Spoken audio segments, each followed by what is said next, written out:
first we will download BlueJ, then we will download the processing library, and then we will set up the project with the processing library, and then I'll show you some basics with which you can start coding. So in order to download BlueJ, you can either download the 503 version, which I will be using. If this version has some problems while installing, then you can try the 414 version, or if you want, you can go to this site and you can see all the versions of BlueJ, and you can install your desired one. So I will download this 503 version now. So I will go to the browser and paste the link. The links will be in the description. So after you have downloaded this, just click here to open the installer and click next. I would like to install for all users. If you want, you can install for just your user. Click next, then don't need to change anything. Click next, next, install. Then it will take some time to install the BlueJ. Meanwhile, while it's installing, let's go and download the processing library. This is a single jar file and it's probably 3 or 4 MB, 1 MB, it's probably 1 MB. So it won't take much time. This link is also in the description. We'll open the link, download the file, and the downloading is complete. Accept.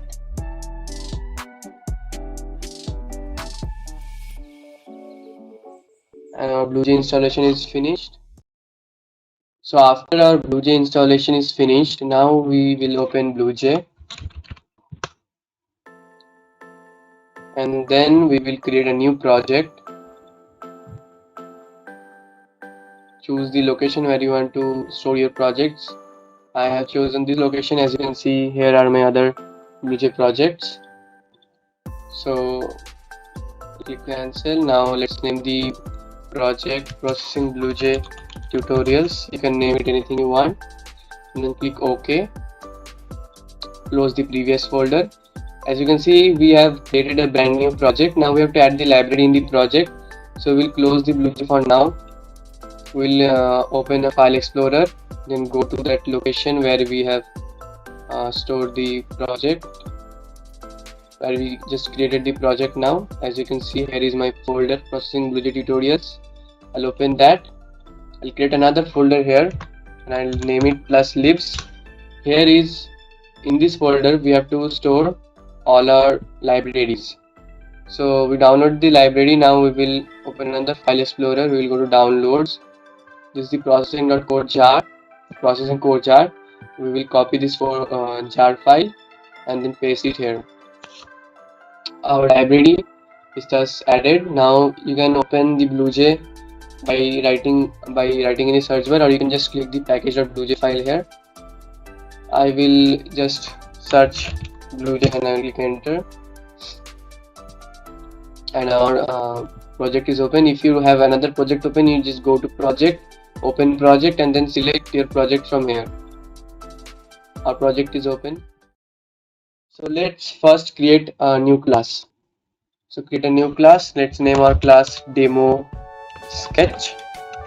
So when you create classes in processing, we like to call it sketches. It's not any syntax or anything, we just do it, it's a practice. So first let's delete everything that's inside here, and let's import processing. So we need to import processing for getting the classes of the library. So we'll write import processing dot core dot star, and then let's create a main method which we will run to run our project. Public static void main string args. Now our class is demo sketch. Now we need to use a class called tapplet, which is created by the processing library only. So we just need to extend that class. So we will say public class demo sketch, extends p applet. We will compile to see if there are no errors. So now we will create a object of our class demo sketch d equals to new demo sketch, and then we will call the method d dot run sketch. Now what this will do is this will create a p applet. As our class extends a p applet, this will create a p applet, and this will run our applet. d dot run sketch, this method will run our applet. So let's try this code. Let's compile the go, and as you can see here a lot of method, but we don't need to use that. We just need to go here under void main string args and click that, click OK, and you can see our window is here. As you can see there is nothing in it here now, but we will add that later. So let's close it for now and then open our code again. Let me zoom in for a nice view, better view.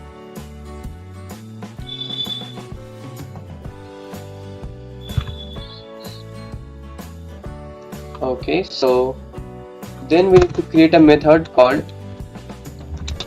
settings method. So there are a lot of methods in a p-applet class. Let me just show you a few for now. So the setting method, in the setting methods, what we'll do is we'll specify the settings of our window. For now, let's just use this method size, which we will use to specify the size of the window. So let's say I want a window that would be 800 pixels wide and 600 pixels in height. Then I can write this. So in what this method will do is that this will tell processing to create a window that is the size of 800 width and 600 height. So let's compile and check again. As you can see, this is 800 pixels wide and 600 pixels in height. So let's go back, and we have another method called public void setup. For now we will not do anything in this method, but just for your knowledge that this method is used to run any code that is run when the processing begins. So if you have any code that you need to run only once when your project starts, so you have to put the code here. One time code run when project started. Then the most interesting method is the public void draw. In this method we will draw all our stuff that we need to draw in the window. So let's say we want to change the background color. So what we will do is that we will say, what was the name? Background 0. Okay, so let's now run this. As you can see, the window is full black. This is because 0 is the code for black color. If you want to say, let's say we want white, then we will say 255. Now let's run this code. As you can see, it's full white. Now if you want a color of your own, you can go to Google and you can click on color picker. Then you can choose a color of your choice. Let's say I want a dark green color. Then under this RGB, copy the RGB of this.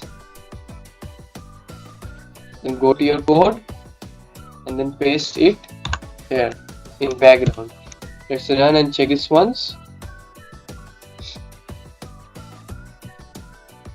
As you can see, a green window. So let's next use the method called rect. Now the rect method is used to draw a rectangle into the canvas.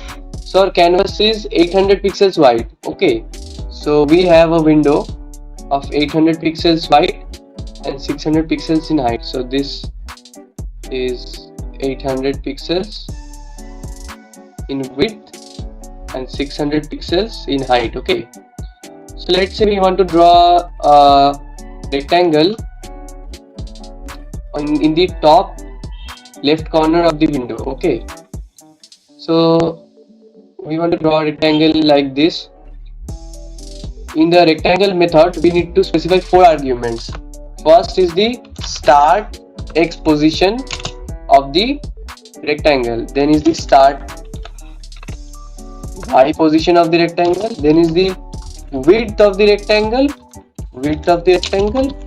and height of the rectangle. Okay, so these are the four arguments that we need to specify while using this method. So let's go back to our drawing here. So in processing, what happens is that, see, this here is 0 0, so the x is also 0 here, y is also 0 here. This is the x-axis and this is the y-axis. So x here is 0 and x here is 800. So here our x will be 400 in the middle, and x here is and in this whole line x is 0, but y is 0 here. Here y would be 600, and here it would be 300. So for our rectangle, the start x and start y position would be 0 0. So we can change this to 0 0. The width of this rectangle is 300, and the height of the width is 400. From 0 to 400, the width is 400 and the height is 300. So we would go back and make those changes. Width is 400 and height is 300. Now we would run the code, and as you can see, rectangle is drawn on the top left corner. What if you want to draw a rectangle in the center? Okay, so let's go back to our drawing here. If our rectangle here is like this, okay, so the width of our rectangle would be 400. Okay, so if this is 400 and this full is 800, then this and this, the sum of this and this should be also 400. So this should be 200. So our start x position is 200. So we would change the start x position to be 200. And let's say the total height, we know total height is 600 and the height of a rectangle is 300. Okay, total height 600, height of a rectangle 300, then what is left is also 300. Then this portion is 150, so our start y will be 150. So you would go there and change it to 150. And when we run this now, you can see here. Now one last thing for this video is that, let's say you want to change the color of the rectangle. What you would do? So let's say let's go to the color picker and pick a color. Let's say I want to pick a pinkish color. So copy the RGB of the color, and I will say color equals to this. Then this will, let's say fill, the fill of the rectangle. As you can see here, let's run this once. Okay, so this is the fill color of the rectangle, and I don't know if you can see, there is a thin black color border. That is the stroke or the border of the rectangle. So if you want, you can change the color of the border of the rectangle by using stroke. So we'll say stroke, and then you can enter here another color. As you can remember, the 255 is the color of the white color. So if you write like this, then you can see the black color border changes to white color border. I don't know if you can see it, so let me increase the size of the border. So if you say stroke weight equals to by default stroke weight is 1. That means that the border is 1 pixel wide. So if you want to make a thicker border, you just change it to 5 and the border will become thicker. So now if I run the code, you can see a thick white border, right? So let's sum up once. Let's say I want to give a different stroke color. So let's go to cyan. Okay, so cyanish color, copy this code and then paste it here. Okay, and then now let's run this. Now you can see the cyan color border, pink color fill, and green color background. So let's sum up. First we created a class, then we created a public static void method where we created an object of our class and then run the sketch. Then we created a settings method where we specified the size of the window. And then we created a setup method which we did not use in this video. We will use it in the next video. And then we use the method draw to draw our rectangles in the window. So we use the background method to draw the background color. This here is the color code of the green color. So let me comment here, green color. Then we set stroke weight equals to 5. This said that this means that we were saying it to draw 5 pixels wide border. So the border is 5 pixels wide. Then we are saying a cyan color stroke and a pink color fill. Fill means the whatever is inside the rectangle, and stroke means the border of the rectangle. And then we are saying the start X, we are giving the start X position of the rectangle, start Y position of the rectangle, width of the rectangle and height of the rectangle, and we are saying it to draw a rectangle. And that is what our code is doing. So for today I'm ending it here. In next video we will create something more interesting.